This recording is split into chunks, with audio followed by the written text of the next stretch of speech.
PRP అంటే platelet rich plasma అనమాట. మన బ్లడ్‌ని సెంట్రిఫ్యూజ్ చేసి దాని నుండి ప్లేట్లెట్స్ ఎక్స్ట్రాక్ట్ చేసి, ఆ ప్లేట్లెట్స్‌ని యూజ్ చేసే పద్ధతి అనమాట. ఈ పీఆర్పీ అనేది ఇప్పుడు చాలామందిని మిస్‌లీడ్ చేస్తున్నారు చాలామంది. ముఖ్యంగా మోకాళ్ళ సమస్యకు సంబంధించిన దానిలో ట్రీట్మెంట్ ఆప్షన్స్‌లలో పీఆర్పీ ఇంజెక్షన్స్ ద్వారా సర్జరీ లేకుండా కంప్లీట్‌గా రికవర్ అవ్వడానికి అవకాశం ఉంటుందనేది అందరికీ పాపం మిస్‌లీడ్ చేస్తున్నారు.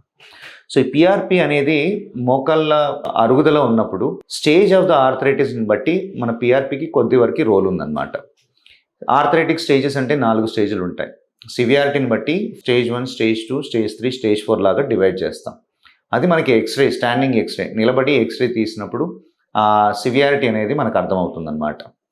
సో, ఈ ఆర్థరైటిక్ పెయిన్ స్టార్ట్ అయినప్పుడు ఏ వయసు వారైనా గానీ ఎక్స్‌రేలో మనకు ఆర్థరైటిక్ చేంజెస్ కనబడుతూ ఉన్నాయి. ఆర్థరైటిక్ పెయిన్ స్టార్ట్ అయినప్పుడు ఇనిషియల్‌గా మనం మెడిసిన్స్, ఎక్సర్‌సైజెస్ వీటితోనే మనం మాక్సిమం కన్జర్వేటివ్ ట్రీట్మెంట్ అంటాం. మాక్సిమం నొప్పులు తగ్గడానికి ప్రయత్నిస్తామన్నమాట. కొద్దిమందిలో స్టేజ్ 2 ఆర్థరైటిస్ వరకి ఈ పీఆర్పీ థెరపీ వల్ల పీఆర్పీలో ఏంటి అంటే గ్రోత్ ఫ్యాక్టర్స్ ఉంటాయన్నమాట. ఆర్థరైటిస్ అనేది ఈ కార్టిలేజ్ డ్యామేజ్ అవ్వడం వల్ల నొప్పి రావడాన్ని ఆర్థరైటిస్ అంటారు. ఈ గ్రోత్ ఫ్యాక్టర్స్ అనేవి కొద్ది వరకి తక్కువ part of the cartilage involve అయినప్పుడు దాన్ని రిపేర్ చేయడానికి అవకాశం ఉంటుంది. అది స్టేజ్ 2 వరకి. స్టేజ్ 2 ఆర్థరైటిస్ అంటే 2 ఎముకల మధ్యలో గ్యాప్ మెయింటైన్ అవుతూ ఉండి నొప్పి ఉన్నప్పుడు ఈ పీఆర్పీ థెరపీ అనేది అక్కడ వరకు పనిచేయడానికి అవకాశం ఉంటుంది.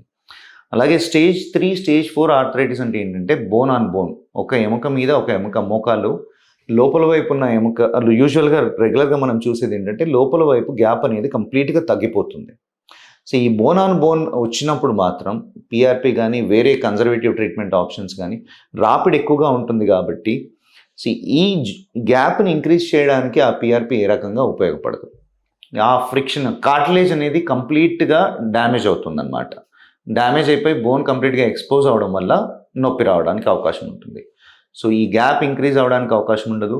అంత కార్టిలేజ్ లాస్‌ని పీఆర్పీ అనేది రిపేర్ చేయడానికి కూడా అవకాశం ఉండదు. సో, ఈ స్టేజ్ ఆఫ్ ద ఆర్థరైటిస్‌ని బట్టే పీఆర్పీ ట్రీట్మెంట్‌ని చూస్ చేసుకోవాలి.